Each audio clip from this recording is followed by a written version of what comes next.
So hello everyone, আমরা chapter wise এসএসসির previous ইয়ারের মেন্সের কোশ্চেন আমরা সলভ করছি। তো একদম 2011-12 থেকে স্টার্ট করে রিসেন্ট ইয়ার যেটা আমাদের হয়েছে মেন্স, তো যতগুলো কোশ্চেন আমাদের হয়েছে প্রত্যেকটা কোশ্চেন আমরা সলভ করব। আর এক একটা ক্লাসে আমরা একটা করে কোশ্চেন আমরা নিয়ে কনসেপ্ট পুরোপুরি ক্লিয়ার করব। এবার তোমার মনে হতে পারে যে কমপ্লিট যে আমরা যে কোশ্চেনগুলো করব মানে 100টা প্লাস কোশ্চেন তো আমাদের প্রত্যেকটা চ্যাপ্টারে হবে। তো প্রত্যেকটা কোশ্চেন আমি কোথায় পাবো? এই ভিডিওর ডেসক্রিপশনে তুমি দেখতে পারবে একটা লিঙ্ক দেওয়া আছে। ওই লিঙ্ক মানে প্লেলিস্টের লিঙ্ক দেওয়া আছে, ওই প্লেলিস্টের লিঙ্কে তোমরা ক্লিক করলে পরপর চ্যাপ্টার ওয়াইজ প্রত্যেকটা কোশ্চেন তোমরা পেয়ে যাবে। ওকে, তো দেখো আমাদের তিনটে কোশ্চেন আমরা সলভ করে ফেলেছিলাম, এটা আমাদের 4 নম্বর কোশ্চেন। তো 4 নম্বর কোশ্চেন আমাদের এখানে বলছে brothers A and B had some savings in the ratio 4:5। বলছে দুজন ভাই আছে এ আর বি, তাদের কাছে একটা সেভিংস আছে কোনো একটা টাকার, সেটা কত অনুপাতে আছে? 4:5। তাহলে এখানে সিম্পল আমরা লিখবো একজন ভাই এ একজন ভাই বি, তাদের কাছে 4 আর 5 অনুপাতে সেভিংস আছে। তো এটাকে আমরা 4x ধরতে পারি, এটাকে আমরা 5x ধরতে পারি। এবার বলছে they decided to buy a gift for their sister, তারা ডিসাইড করলো যে তাদের বোনের জন্য একটা গিফট কিনবে। এরপর বলছে sharing the cost in the ratio 3:4। তারা কত কস্ট তারা শেয়ার করবে ভাবছে, তারা ভাবছে 3:4 অনুপাতে একটা কস্ট তারা দেবে। তাহলে এ দেবে হচ্ছে 3 ইউনিট টাকা আর বি দেবে হচ্ছে 4 ইউনিট টাকা। তাহলে এখানে সিম্পল আমরা 3y আর 4y আমরা এখানে লিখতে পারি। অনুপাত থেকে সরানোর জন্য আমরা একটা করে এক্স আর ওয়াই ধরে নিলাম। এবার আমাদের এখানে বলছে আফটার দে বট, যখন তারা জিনিসটা কিনলো, he spent 2/3 of his amount while he left with Rs 145। এটার মানে কি? বলছে যখন তারা জিনিসটা কিনলো, he spend 2/3 of his amount, তার মানে এর কাছে যে টাকাটা ছিল তার মধ্যে থেকে 2/3 সে স্পেন্ড করে ফেলেছে। আর বিয়ের কাছে অবশিষ্ট আছে কত? 145 টাকা। এবার বলছে then the value of the gift is, গিফটের ভ্যালু কত? তাহলে সিম্পল আমরা যদি এখানে দেখি দুজনের কাছে টোটালে কত অনুপাতে টাকা আছে, এখানে 4 আর 5 9x টোটাল টাকা আছে। আর এখানে যদি আমরা দেখি তাহলে 4 আর 3 টোটাল আমাদের হয়ে যাবে 7y, তাহলে 7y হচ্ছে, এটা হচ্ছে গিফট। ওকে, এটা হচ্ছে গিফট আর এটা হচ্ছে তাদের যে সেভিংস ছিল সেটা। বোঝা গেল? এইবার আমাদের যদি একটু ভালোভাবে আমরা দেখি এই লাইনটা যদি আমরা খেয়াল করি, after they bought A spend 2/3 of his amount. A spend করেছে 2/3, মানে 2/3 তার অ্যামাউন্টের স্পেন্ড করে ফেলেছে। তার আগে এর কাছে কত অ্যামাউন্ট ছিল? এর কাছে ছিল 4x। তার মধ্যে 2/3 যদি সে স্পেন্ড খরচা করে ফেলে, তাহলে তার কাছে আছে কত? তার কাছে যে টাকাটা থাকবে সেই টাকাটা দিয়েই সে গিফটটা কিনবে। তাহলে তার কাছে থাকবে হচ্ছে 1/3 টাকা। বোঝা গেল? 3 ভাগের মধ্যে 2 ভাগ যদি সে স্পেন্ড করে ফেলে, তাহলে 3 ভাগের মধ্যে 1 ভাগ যেটা থাকবে সেটা দিয়ে সে গিফট কিনবে।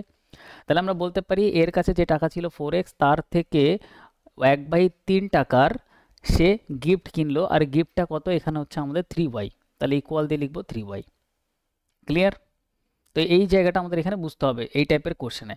এবার বলছে আমাদের এখানে এরপরে বলছে যে আর বিয়ের কাছে কত টাকা আছে? বিয়ের কাছে আছে হচ্ছে 145 টাকা পড়ে আছে। তাহলে এখানে যদি আমরা একটু ভালোভাবে খেয়াল করি, বিয়ের বিয়ের কাছে কত টাকা সেভিংস ছিল? 5x। তার মধ্যে থেকে সে গিফট কিনেছে কত? 4x এর, তাহলে 4y এর 4y যদি মাইনাস করে দিই তাহলে তার কাছে আর পড়ে থাকবে কত? তার কাছে পড়ে থাকবে 145, 145। ক্লিয়ার? ভালো কোশ্চেন এটা। এবার এখানে যদি আমরা একটু সলভ করি, 3 3 9 হয়ে যাবে এটা। তাহলে এটা হয়ে যাচ্ছে কত? 9y। ওয়াই এ পাশে গিয়ে তলায় গিয়ে বসবে, তাহলে এখানে বলতে পারি x/y আর x/y। আর এইখানে যে 4 ছিল সেই 4টা গিয়ে এখানে তলায় গিয়ে বসবে, তাহলে 9/4। তাহলে রেশিও কত পাচ্ছি? x এর ভ্যালু পাচ্ছি আমরা 9, y এর ভ্যালু পাচ্ছি আমরা 4। তাহলে এখানে যদি এবার আমরা ভ্যালুগুলো যদি আমরা বসিয়ে দিই, তাহলে এখানে কত হচ্ছে? 4 ইন্টু এক্স এর ভ্যালু 9, 4 নং এটা হচ্ছে 36। ঠিক আছে? 5 ইন্টু এক্স এর ভ্যালু 9, 5 নং এটা হচ্ছে কত? 45। ওকে, ক্লিয়ার? আর এখানেও যদি আমরা দেখি, এটা আমাদের হয়তো লাগবে না, এটা এখন ছাড়ো। এখানে আমাদের 3y, y মান হচ্ছে 4, 3 4 এটা হয়ে যাচ্ছে 12। আর এটা কত হয়ে যাচ্ছে? 4 4 এটা হয়ে যাচ্ছে 16 ইউনিট। ক্লিয়ার এতদূর? আর এখানে আমাদের গিফটটা কত টাকার আছে? গিফটটা আমাদের 4 ইন্টু 7, y এর ভ্যালু 4, 4 ইন্টু 7, 4 7 28। আর গিফট আমাদের এখানে বলেছে হচ্ছে গিফটের ভ্যালুটা বার করতে হবে। What is the value of the gift is, গিফটের কস্ট কত, মানে এই 28 ইউনিটের ভ্যালু বার করতে হবে। এবার একটা জিনিস দেখো, এখানে সিম্পল যদি আমরা একটা জিনিস দেখি, তাহলে এই যে এইটার যে ডিফারেন্স, সেটাই আমাদের এখানে দেখো, এইটার থেকে এইটার যে ডিফারেন্স সেটাই আমাদের দেওয়া আছে 145 টাকা, তাই না? আমরা যদি একটু ভালোভাবে দেখি, বি এর কাছে এত টাকা ছিল, বি তার মধ্যে 16 ইউনিট টাকার সে গিফট কিনেছে, তাহলে এটার থেকে এটা যদি আমরা মাইনাস করে দিই তাহলে কত থাকবে? তাহলে থাকবে আর হচ্ছে 29 29। ওকে, তাহলে থাকছে কত আর 29 ইউনিট টাকা। আর সেটাই আমাদের বলছে এখানে 29 ইউনিট টাকায় আছে, বাট এখানে বলছে সেটার ভ্যালু 145। তাহলে আমরা বলতে পারি 145 হচ্ছে 29 ইউনিটের ভ্যালু, তাহলে 29 দিয়ে ভাগ। ওকে, আর আমাদের এখানে বার করতে হবে কি গিফটের ভ্যালু, গিফট কত 28 ইউনিটের, তাহলে 28-এর ভ্যালু বার করার জন্য 28 দিয়ে গুণ।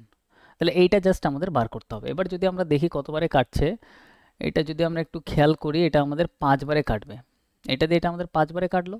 5 × 28 যদি আমরা করি, 5 × 8 = 40, আর এদিকে হয়ে যাবে 140 রুপিস। তাহলে 140 অপশান এ আমাদের কারেক্ট অ্যান্সার। যে গিফটটা কত দামের ছিল, গিফট আমাদের ছিল 140 টাকার। ভালো কোশ্চেন, ইম্পর্টেন্ট কোশ্চেন, সব মেন্সের কোশ্চেন সলভ করাচ্ছি। অবশ্যই ভিডিওটা যদি ভালো লাগে চ্যানেলটা সাবস্ক্রাইব করবে, আর কমেন্টে অবশ্যই তোমরা জানাবে যে কেমন লাগলো কোশ্চেনটা। ওকে, আর কোশ্চেনটা বাংলাতে কনভার্ট করা আছে। এসএসসির কোশ্চেন বাংলায় তুমি পাবে না সাধারণত, বাট আমি এটা নিজে কনভার্ট করে দিয়েছি, তোমাদের বুঝতে সুবিধা হবে। ওকে।